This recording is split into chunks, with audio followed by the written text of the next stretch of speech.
اعوذ باللہ من الشیطان الرجیم بسم اللہ الرحمن الرحیم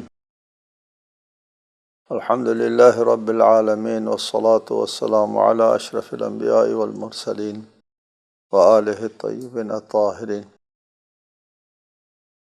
اعوذ باللہ من الشیطان الرجیم ومنہم الذین یؤذون النبی ویقولون هو اذن قل اذن خیر لکم یؤمن باللہ ویؤمن للمؤمنین ورحمة للذین آمنوا منکم والذین یؤذون رسول اللہ لہم عذاب علیم۔ سورہ توبہ آیت 61۔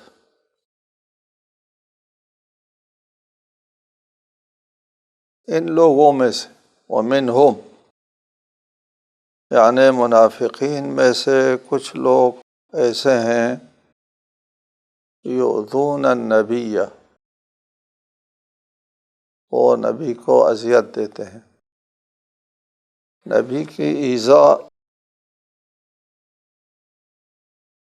احیاناً کفر ہے اور احیاناً کفر کے قریب۔ اگر رسول کی رسالت کے ساتھ اسی کو انکار ہے اور پھر اذیت دیتے ہیں جیسے منافقین ہیں، یہ ایذاء کفر ہے۔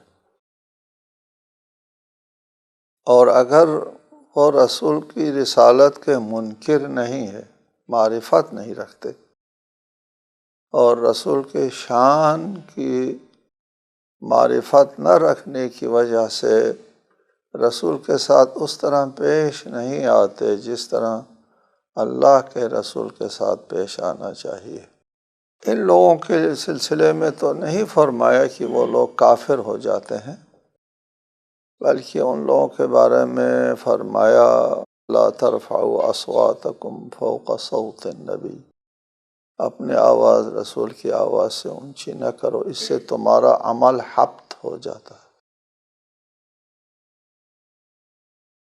اور رسالت مآب کی محفل میں دیر تک بیٹھے رہنے والوں کے بارے میں فرمایا کہ رسول اللہ اس سے حیا کرتے ہیں، شرم کرتے ہیں، تم کو نہیں اٹھاتے، لیکن رسول اللہ کو اس سے اذیت ہوتی ہے۔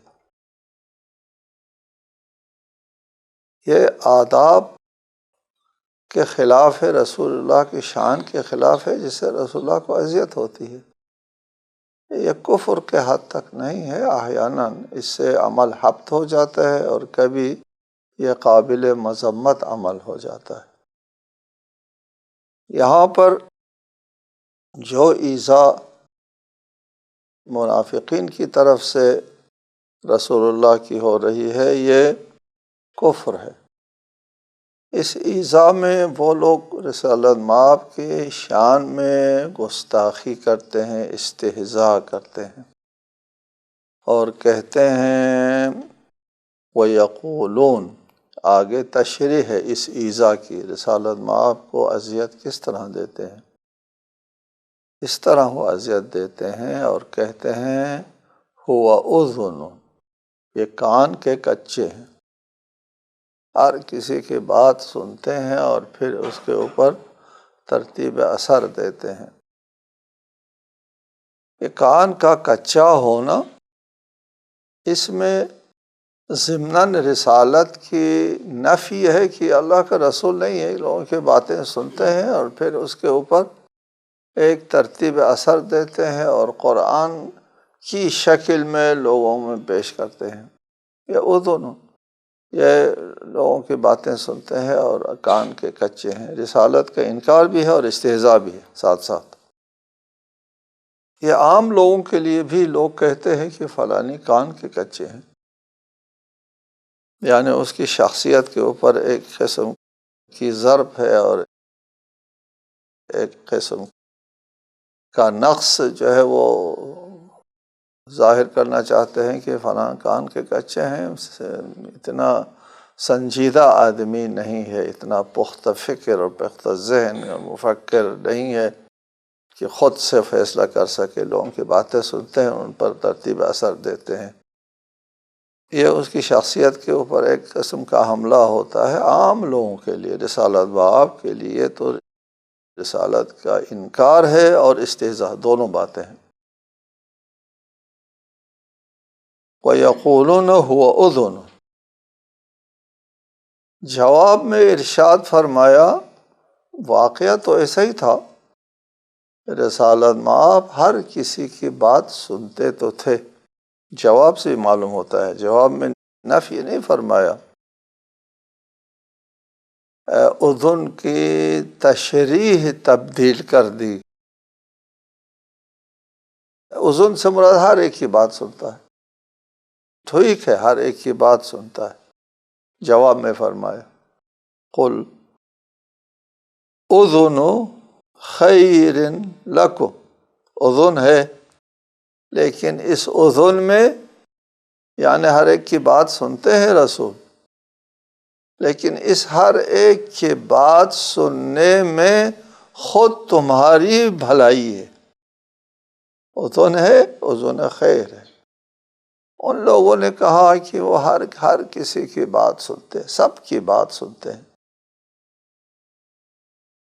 جواب میں فرمایا سب کی بات سننا تمہارے لیے بہتر ہے، اذن خیر لکم، تمہارے لیے بہتر ہے۔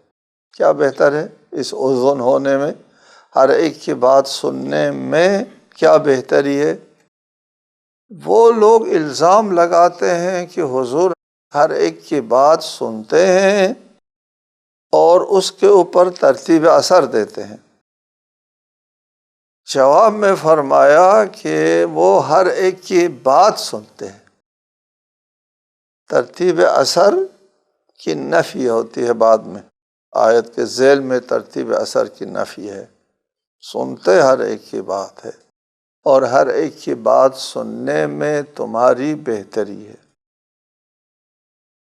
اذن و خیر کی ایک تفسیر تو یہ ہے کہ جواب میں فرمایا کہ وہ ہر ایک کی بات نہیں، کان کے کچے نہیں ہیں، وہ باتیں سننے والے ہیں، تمہاری بھلائی کی باتیں سنتے ہیں، صرف وحی سنتے ہیں اور اللہ کی طرف سے جو احکام ہے وہ سنتے ہیں، اور خالص مومنین کے مخلصانہ مشورے اور خبریں جو صادقانہ خبر ہے وہ سنتے ہیں، جو تمہاری بھلائی کی باتیں ہیں صرف وہ سنتے ہیں، اور باقی لوگوں کی باتیں اصلا سنتے ہی نہیں ہیں، اگرچہ بظاہر تم کو لگتا ہے کہ وہ سن رہے ہوتے ہیں، نہیں سنتے۔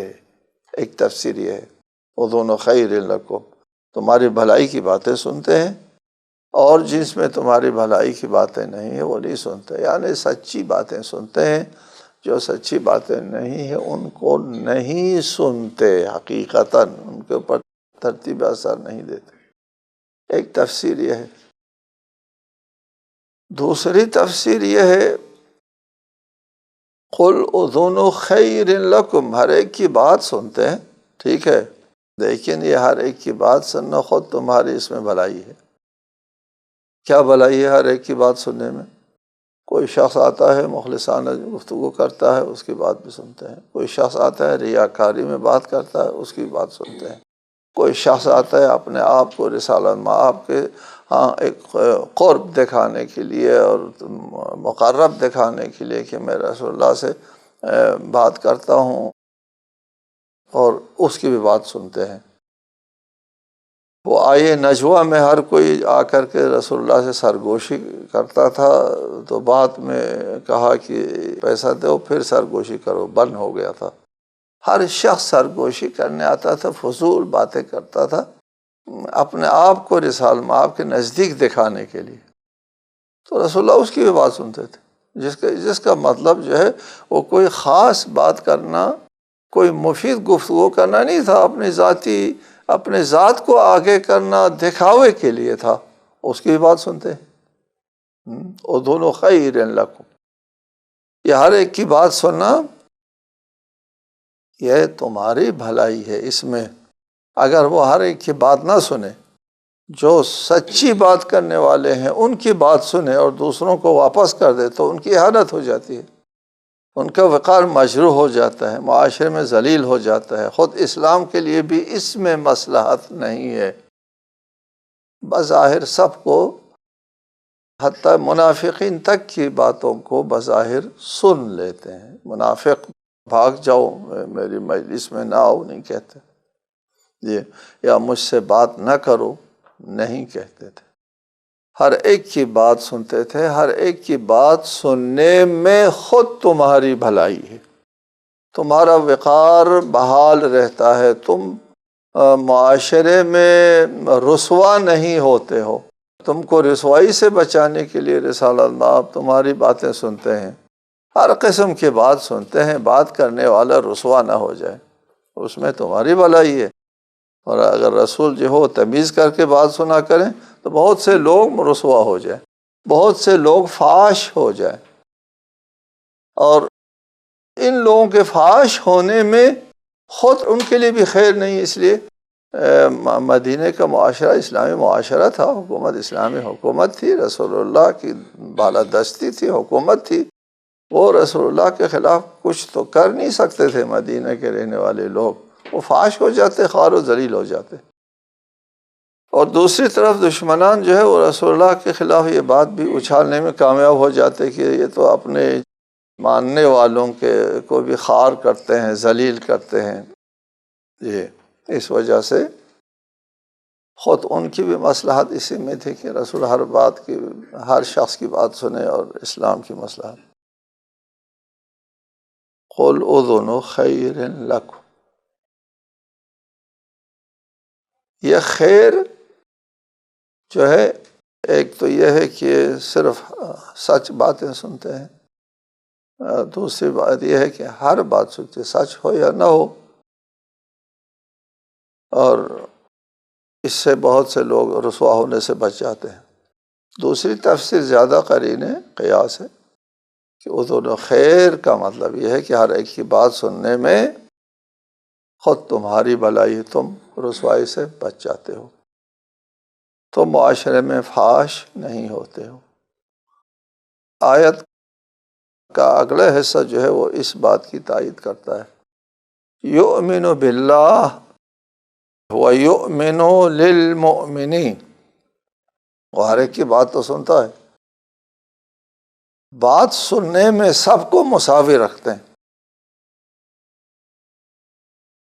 لیکن آگے کسی کی بات کو قبول کرنا ہے، اس کو مان لینا ہے، باور کرنا ہے، اس میں فرق ہوتا ہے۔ وَيُؤْمِنُ بِاللَّهِ، اللہ کے اوپر ایمان رکھنے والا ہے یہ رسول، یہ اللہ پر ایمان رکھتا ہے۔ وَيُؤْمِنُ لِلْمُؤْمِنِينَ، مومن کے فائدے کی باتیں جو ہے ان پر ایمان لاتے ہیں، ان کو قبول کرتے ہیں۔ یہاں پر ایک نقطہ بیان کرتے ہیں مفسرین، یؤمن باللہ و یؤمن للمؤمنین، اللہ کے لیے باللہ ہے اور مومن کے لیے لام ہے، اللہ پر ایمان رکھتے ہیں اور مومنین کے لیے ایمان رکھتے ہیں۔ اللہ پر اور لیے میں فرق، اللہ پر ایمان رکھتے ہیں معلوم ہے، مومنین کے لیے یعنی مومن کی مصلحت کے لیے، مومنین کی افادیت کے لیے، مصلحت عامہ کے تحت جو باتیں آتی ہیں ان کو یہ رسول تسلیم کرتے ہیں۔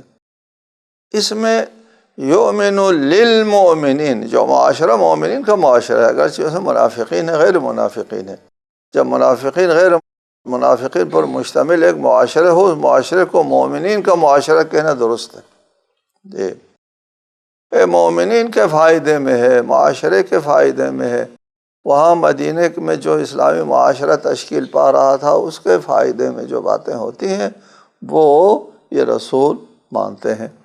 یہ ماننے کی دو صورتیں ہیں، ایک خبر کو مان لینا ہوتا ہے، آپ کو کسی نے خبر دے دی تو اس کی خبر کو آپ نے مان لیا، بالکل صحیح کہا اور درست ہے، یہ پر ترتیب اثر دیتے ہیں، یہ خبر کو مانا آپ نے۔ دوسرا خبر کو نہیں مانتے، مخبر کو مانتے ہیں، خبر دینے والے کو مانتے ہیں۔ بندہ اچھا ہے، صدق دل سے بات کرتا ہے، اس کو سچ سمجھ کر کے، حقیقت اور واقع سمجھ کر کے بات کرتا ہے۔ بندہ جھوٹا نہیں ہے، خبر جھوٹی ہے۔ ہو سکتا ہے نا، ایسا بہت ہوتا ہے، خبر سچ نہیں ہے، بندہ سچ ہے۔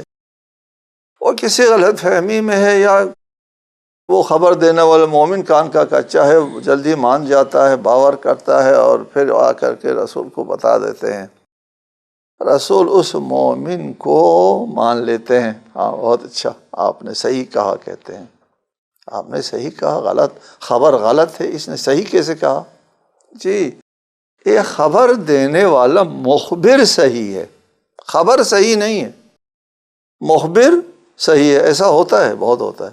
خود قرآن میں ایک شاہد موجود ہے اس بارے میں کہ کبھی خبر صحیح ہوتی ہے اور مخبر صحیح نہیں ہوتا، اس کو کاذب کہا ہے۔ قرآن میں ایک آیت ہے، اذا جاءک المنافقون، جب منافقین آپ کے پاس آتے ہیں، قالوا نشہد انک لرسول اللہ، وہ کہتے ہیں ہم گواہی دیتے ہیں آپ اللہ کا رسول ہیں۔ اللہ فرماتا ہے واللہ یعلم انک لرسولہ، اللہ کو پتہ ہے آپ اللہ کے رسول ہے۔ واللہ یشہد ان المنافقین لکاذبون، خدا گواہی دیتا ہے یہ منافق جھوٹ بول رہے ہیں۔ منافق کیا کہہ رہے تھے کہ آپ اللہ کے رسول ہیں، یہ جھوٹ ہے۔ خبر جھوٹ نہیں ہے، خبر سچ ہے، مخبر جھوٹا ہے۔ وہ اس خبر کو سچ نہیں سمجھتا اور سچ کہہ کے بتا دیتا ہے، اپنے عقیدے کے خلاف بات کرتا ہے، وہ جھوٹا ہے۔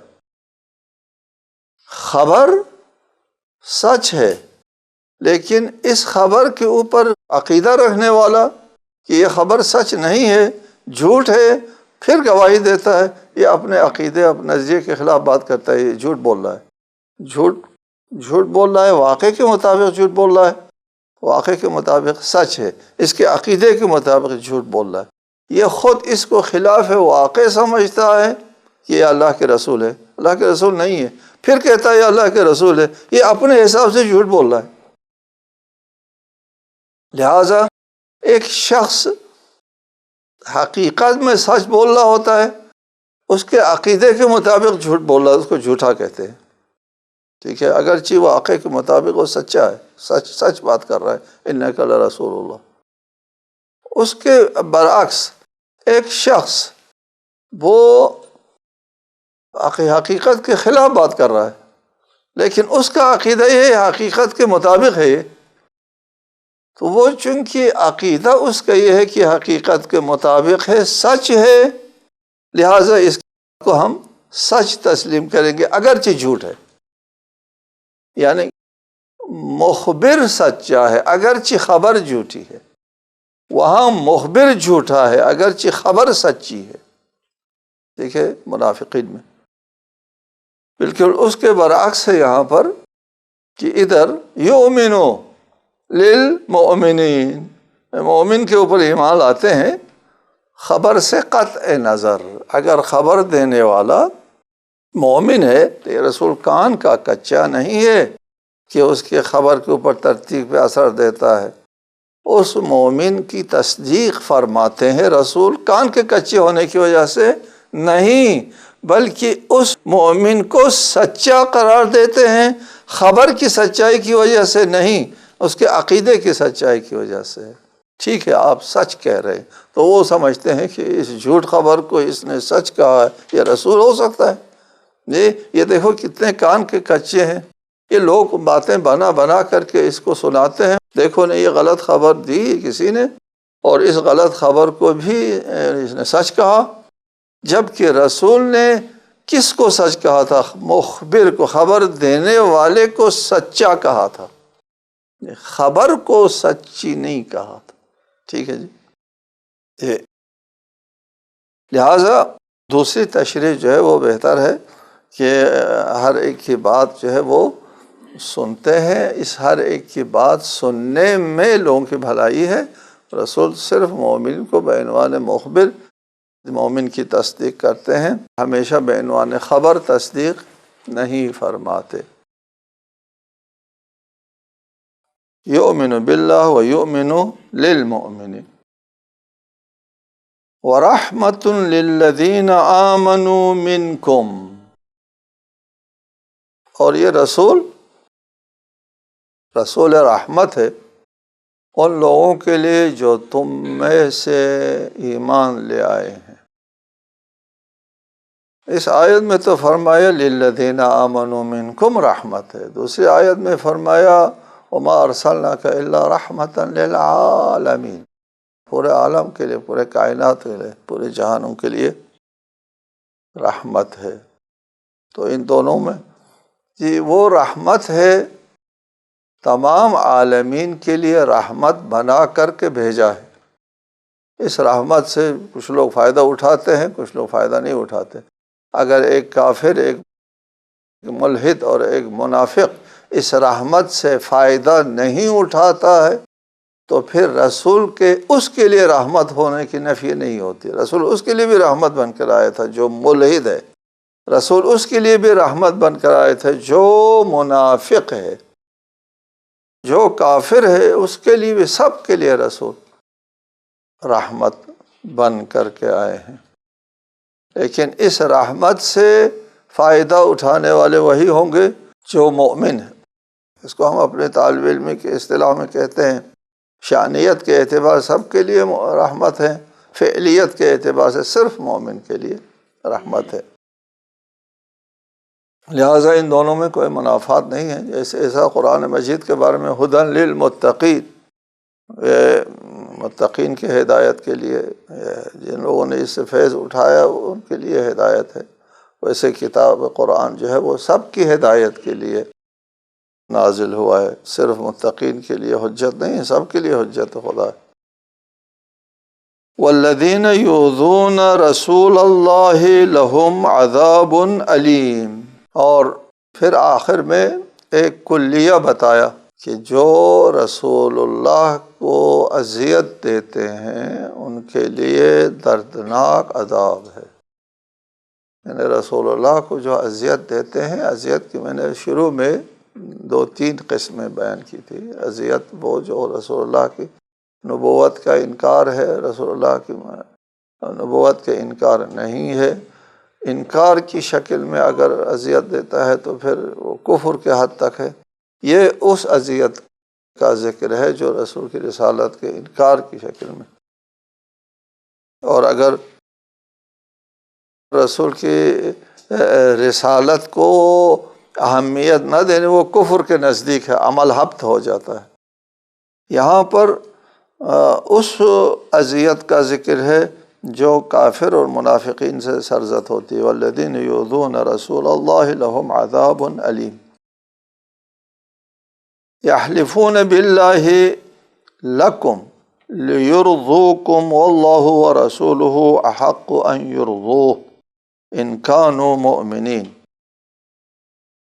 یہ منافقین پھر قسمیں کھاتے ہیں، رسالت مآب کے اسلام کے خلاف سازشیں کرتے ہیں، اور ان سازشوں کے برملا ہونے اور فاش ہونے کی صورت میں پھر قسمیں کھاتے ہیں کہ ہمارا مقصد یہ تھا، ہم مخلص ہیں وغیرہ۔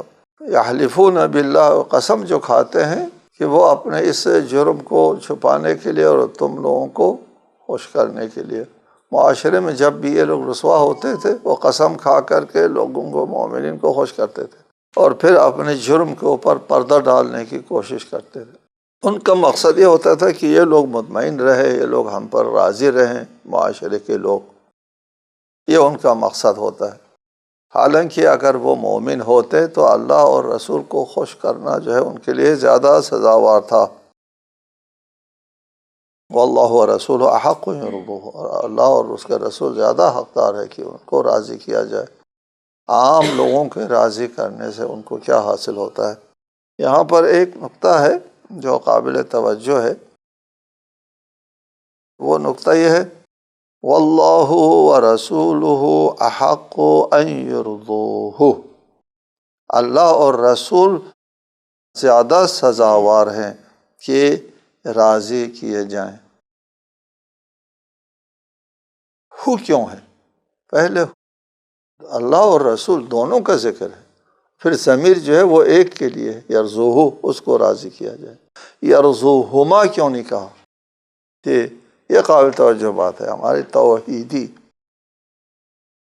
مکتب توحید میں یہ خلاف ادب ہے، حتیٰ کہ جائز تک نہیں ہے کہ اللہ تعالیٰ کو غیر اللہ کے ساتھ ملا کر کے دونوں کہہ دے۔ ہمارے اردو محاورے میں دونوں کہہ دے، اللہ کو کسی اور کے ساتھ ملا کر کے وہ دونوں، یہ آپ اور اللہ دونوں مل کر۔ کسی شاعر نے کہا تھا، میں نے ٹوکا تھا، میں نے کہا مت کہو آپ اور اللہ دونوں، آپ اور اللہ دونوں نہیں کہا جاتا، جائز نہیں ہے، درست نہیں ہے۔ اللہ کو کسی اور کے ساتھ ملا کر ایک ضمیر میں، ہما ضمیر تثنیہ میں دونوں کو ایک جگہ پر رکھنا جو ہے خلاف ادب ہے، درست نہیں ہے۔